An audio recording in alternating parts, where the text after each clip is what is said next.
Donc, lorsque vous vous mariez, vous vous asseyez sur un fauteuil sacré et vous devez respecter l'institution. Alors, on doit aimer l'autre, on doit respecter l'autre, on doit se sacrifier pour l'autre, pas juste parce qu'on l'aime, mais parce que Dieu l'a institué. Alors, votre amen est assez faible quand même. Je suis en train de vous donner une vraie révélation de Dieu. Quand je comprends ça, je suis rempli de crainte et je me dis, Seigneur, est-ce que je te glorifie vraiment au travers de mon mariage? Est-ce que mon mariage est une miniature? Est-ce que quand on voit mon couple, on a envie d'adorer Dieu? Est-ce que ça enseigne quelque chose de plus au monde? Ça doit être notre poursuite. Le mariage est une institution.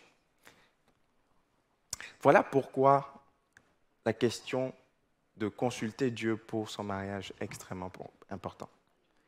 Je n'aurai pas le temps de nuancer aujourd'hui. Bien évidemment, il y a un aspect humain qui est important. Hein.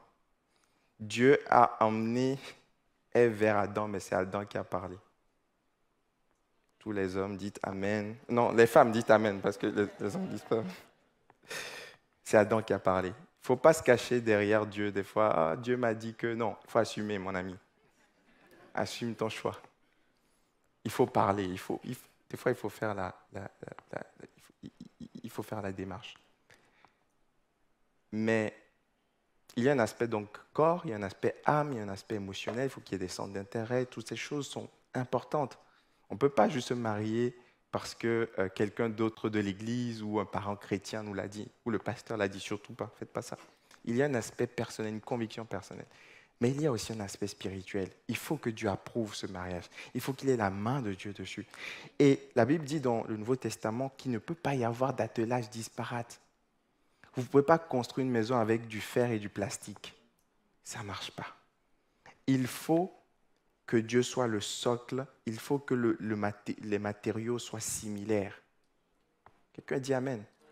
Tourne-toi avec quelqu'un, dis-lui, Dieu veut être à la fois ton père et ton beau-père. Dis-lui, s'il comprend pas, on refera la théologie une autre fois. Il faut que la personne que tu aimes aime Dieu.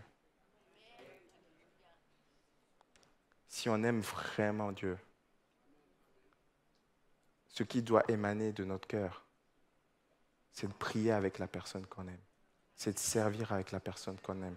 C'est d'établir notre couple, notre foyer, nos valeurs avec la personne qu'on aime. Alléluia. Et aide-moi à dire aussi à ton voisin, pardon, je vous embête aujourd'hui, mais il va se rappeler de ce message toute sa vie. Le mariage n'est pas une campagne d'évangélisation.